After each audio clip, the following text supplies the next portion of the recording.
ലഹരിയെ തുരത്താൻ ഓപ്പറേഷൻ തൂഫാൻ പ്രഖ്യാപിച്ച തുടക്കമിട്ട ദിവസമാണിന്ന്. പ്രഖ്യാപനത്തിനും മണിക്കൂറുകൾക്ക് മുൻപ് തിരുവനന്തപുരത്തെ ശ്രീകാര്യത്തെ ഒരു ഫ്ളാറ്റിൽ പോലീസ് ഇന്ന് ഒരു പരിശോധന നടത്തി. ഈ ഫ്ളാറ്റിലെത്തിയ പോലീസുകാർ ഞെട്ടിപ്പോയി, അമ്പരന്നുപോയി. ലക്ഷങ്ങൾ ശമ്പളം വാങ്ങുന്ന ഒരു IT കമ്പനി മാനേജർ ഫ്ളാറ്റിൽ വളർത്തുന്നത് 70 കഞ്ചാവ് ചെടികളാണ്. ദൃശ്യങ്ങളിലേക്ക്.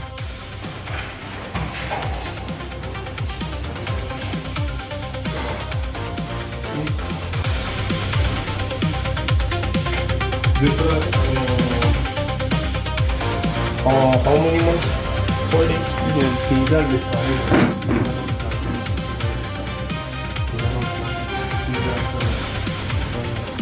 Planted ones. The sweet with chutney. Why these are discarded? Because they are grown now.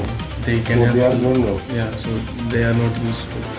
Haryana സ്വദേശിയായ IT ജീവനക്കാരൻ വിശാലിനെ പിടികൂടിയിട്ടുണ്ട്. ചെടിച്ചട്ടികളിലും പെപ്പർ ട്രെയിലുമായിരുന്നു ചെടികൾ വളർത്തിയത്.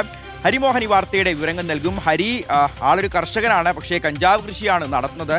ഈ ഒരു കഞ്ചാവ് തിന്നും കുടിച്ചും ജീവിക്കുന്ന ഒരാൾ കൂടിയാണ്. അതായത് താൻ കഞ്ചാവ് കൊണ്ട് ചമ്മന്തി അരച്ച് കഴിക്കാറുണ്ട്, കഞ്ചാവ് കൊണ്ട് ചായ ഇട്ട് കുടിക്കാറുണ്ടെന്നൊക്കെ പറയുന്ന തരത്തിൽ ലഹരിക്ക് അടിമയായിപ്പോയ ഒരു IT കമ്പനി മാനേജറാണ് ഈ വ്യക്തി. അപ്പോൾ ഇയാളെക്കുറിച്ചുള്ള വിവരങ്ങൾ പോലീസിന് എങ്ങനെയാണ് ലഭിക്കുന്നത്? ഇയാളുടെ ഫ്ളാറ്റിലെത്തിയപ്പോൾ പോലീസ് എന്തൊക്കെയാണ് കണ്ടത്? ഈ വ്യക്തി, ഈ മാന്യദേഹം പോലീസിനോട് എന്തൊക്കെയാണ് പറഞ്ഞത്? ഷിഹാസ്, ഈ ഓപ്പറേഷൻ തൂഫാൻ ആരംഭിക്കുന്നതിന് തൊട്ടു മുൻപ് തന്നെ എക്സൈസും പോലീസും ഒക്കെ സംസ്ഥാനത്ത് വ്യാപകമായ ചില പരിശോധനകൾ നടത്തിയിരുന്നു. അതിനകത്ത് പ്രധാനപ്പെട്ട ഒരു പരിശോധന ശ്രീകാര്യം ഭാഗത്തൊക്കെ നടന്നിരുന്നു. അതിൽ ടെക്നോ പാർക്കിൽ ജോലി ചെയ്യുന്ന ഒരു IT സ്ഥാപനത്തിലെ മാനേജർ കൂടിയായിട്ടുള്ള ഹരിയാന സ്വദേശി വിശാലിന്റെ ഫ്ളാറ്റിൽ കഞ്ചാവ് ഉണ്ട് എന്നുള്ള വിവരം ലഭിച്ചതിന്റെ അടിസ്ഥാനത്തിലാണ് പോലീസ് ഒരു പരിശോധന നടത്തുന്നത്. സിറ്റി ഡാൻസ് ഓഫിന്റെ നേതൃത്വത്തിലായിരുന്നു ആ പരിശോധന. ആ പരിശോധനയിൽ 70ഓളം കഞ്ചാവ് ചെടികൾ നട്ടു വളർത്തുന്ന ഒരു ഫ്ളാറ്റാണ് അതെന്നുള്ള കാര്യം പോലീസിന് മനസ്സിലായി. അതിൽ ചിലത് കിളിർത്തു വരുന്നതേ ഉണ്ടായിരുന്നുള്ളൂ, ചിലതിന് ഒരു 30 സെന്റിമീറ്റർ വലിപ്പവും വെച്ചിരുന്നു. അങ്ങനെ 70ഓളം കഞ്ചാവ് ചെടികൾ ആ ഫ്ളാറ്റിൽ നിന്ന് കണ്ടെടുത്തു. കൂടുതൽ പരിശോധിച്ചപ്പോഴാണ് ഒരു 19 ഗ്രാം കഞ്ചാവ് കൂടി കണ്ടെടുത്തു. അതായത് ചെടി കൂടാതെ കഞ്ചാവ് കൂടി ആ ഫ്ളാറ്റിൽ ഉണ്ട് എന്നുള്ള കാര്യം പോലീസിന് ബോധ്യപ്പെട്ടു. അതോടെ വിശാലിനെ അറസ്റ്റ് ചെയ്തു. കൂടുതൽ ചോദ്യം ചെയ്തപ്പോഴാണ് രസകരമായ അല്ലെങ്കിൽ ശ്രദ്ധേയമായിട്ടുള്ള ചില കാര്യങ്ങൾ കൂടി മനസ്സിലായത്.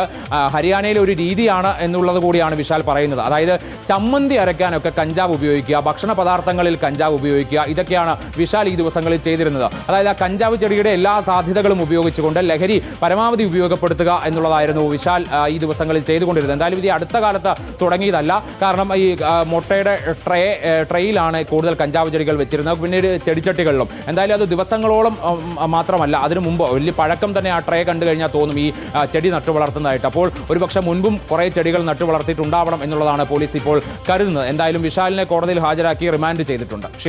ശരി ഹരി, എന്താണെങ്കിലും ഈ വ്യക്തിയെ കാണുന്ന സമയത്ത് ഈ അമർ അക്ബർ അന്തോണി സിനിമയിൽ രമേഷ് പിഷാരടി അവതരിപ്പിച്ച ഒരു കഥാപാത്രമുണ്ട്, നല്ലവനായ ഉണ്ണി. ഒട്ടും നല്ലവനല്ലാത്ത ആ ഒരു ഉണ്ണിയുടെ ഒരു രൂപം, ആ ഒരു ദൃശ്യമൊക്കെ ഓർമ്മ വന്ന ആളുകൾ ഒരുപാടുണ്ടാവും. എന്താണെങ്കിലും കുറേ നാളായി ഇയാൾ ഈ പരിപാടി തുടങ്ങിയിട്ട് നിഷ്കളങ്കമായ മുഖവും നിഷ്കളങ്കമായ പ്രവൃത്തിയും, പക്ഷേ ഒട്ടും നിഷ്കളങ്കമല്ലാത്ത കാര്യങ്ങളാണ്. ഒരു കൃഷിയുടെ രൂപത്തിൽ കഞ്ചാവ് വളർത്തിക്കൊണ്ടിരിക്കുകയായിരുന്നു. നാളുകളായി തുടങ്ങിയ കഞ്ചാവ് കൃഷിയായിരുന്നു. എന്താണെങ്കിലും ഒടുവിൽ ഇപ്പോൾ പിടി വീണിരിക്കുന്നു, പോലീസ് പൂട്ടിട്ടിരിക്കുന്നു.